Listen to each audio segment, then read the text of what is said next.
actually think our Obamacare reporting has been the best I've seen anywhere in the country, and it's all because of our expert Craig.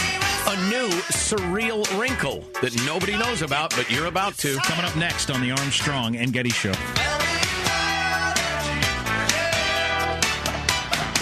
I think longer-term in credibility, I think they're going to have to give people confidence, not just in healthcare, but in other aspects of government. And I think they're going to have to hold somebody accountable for the botched rollout and the website not working, somebody at HHS or a group of people at CMS. You think somebody should lose their job? I think if this were to happen in the private sector, somebody would have probably already lost their job. And I think the only way to restore ultimate confidence in going forward is to make sure that whoever was in charge of this isn't in charge of the long-term health care plan. That's old Robert Gibbs. He used to be the press spokesman for Barack Obama. Right. And now he says, you got to fire people. I'm not sure the website thing's even an issue anymore, to me. Well, with all due respect to Gibbsy, and I appreciate his frankness, if this happened in the private sector, it wouldn't happen in the private sector. Those people wouldn't be in those gigs. They wouldn't have used the systems they were using. They don't have the idiotic federal bidding system that even the president admitted is crazy. Well, and the website thing's such a distraction now. Yeah. It's the big it's the underpinnings, ladies and gentlemen, the underpinnings. Welcome to the Armstrong and Getty Show. Keep your eye on the underpinnings. Craig, our Obamacare expert lawyer, is on the phone with the new wrinkles. I tell you what, it's like a great, great movie, Craig. Every time you reread the law, you're coming up with something new. What should we know? Yeah, really. Hey, I was listening to your interview with Tom McClintock last hour, and I just thought to myself, there's a perfect synopsis of California. How in the hell did we pick Arnold over that guy? Yeah, no kidding. Oh, man. Just unbelievable. But he said something, and I wanted to follow up on it because nobody's talking about this either. Note that when they report the 5.5 million policies that have been canceled so far, those are insurance policies. Also note that when they're reporting the new people who have coverage, the 106,000, those are belly buttons. Those are people. There you go. Every time this comes up, I always ask, are we talking about a household? Or are we talking about an individual person? So they use the number that's most favorable to them in both cases. Yes. It's a perfect example of how our government likes to communicate with us. Wow, this is why we love you. It's Great point. The average policy has about 2.1 people on it, just so you know. So you can really say probably 10 million people have lost their insurance and 100,000 have gotten it. But when they're talking about how great it is, how many people are now covered, then they use numbers, individuals. Every spouse, exactly. As opposed to policies. Yeah. Son of a... And that's just, by the way, that's just a coincidence that they've chosen to count it one way in one case and one way in another case. Sure. Yeah, sure. It's clever. Yeah, after I left your show on Friday, I did what I think is fun, and I started pouring through a client renewal, and I found some language in one of my client renewal contracts that was troubling to me in a footnote, no less, really buried in the detail. And I thought, what in the heck is that? So I did some research. I've sent you the research. I'll post an article on this before your show is over today so your people can look it up. But in essence, California has now become one of only 3 states in the United States that starting this new year, we're going to mandate that every insurance premium policy sold in the state includes premium coverage for transgendered services, meaning sexual reassignment surgery, mastectomies, reconstructions for men or women. Addictomies? Addictomies, sure. So not only am I going to be paying for, like, if I'm a 28-year-old single dude, you're paying for prenatal care.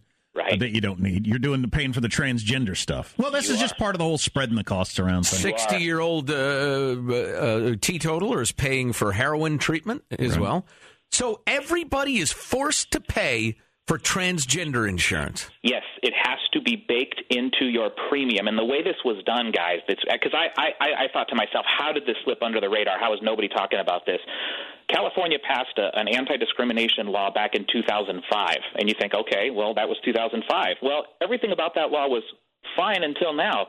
Just recently, this last summer, 2 of our bureaucratic administrative agencies, the Department of Managed Healthcare and the Department of Insurance, who oversee all of our health plans, they issued a new reinterpretation of that discrimination law, holding that they see this as a discrimination issue. So, in effect, if you don't cover transgendered services here in California, you are now creating discrimination based upon a new interpretation of an 8-year-old law. This is not Obamacare. This is California, once again, out Obama-ing Obamacare. So unelected bureaucrats who you've never heard of in your life looked at that law and that law and said, this law plus that law equals everybody must pay for transgender services in their insurance, so declareth us. And it becomes, in effect, the law. Yeah, and the good news is that no state exam.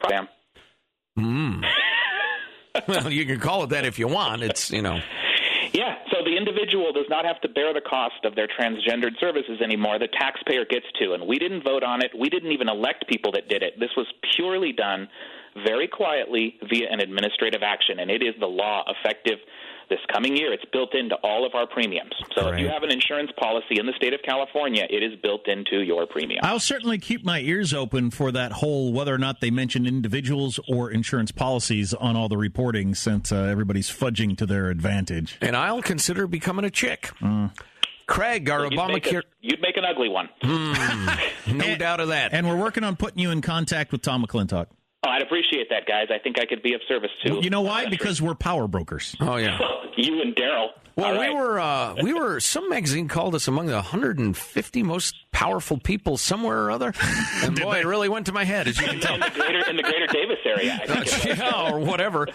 Craig, our Obamacare lawyer, we've got a link to his shimkus, his stuff, including that article about all this stuff that you'll have later today, right? It'll post before we'll call it 10 a.m. Pacific. Okay, we'll go to ArmstrongandGettyRadio.com and we'll have the link. Thanks, Craig. Thanks, guys. See you, Bubba. How much time have I got, Michael? I got something to say. 2 minutes.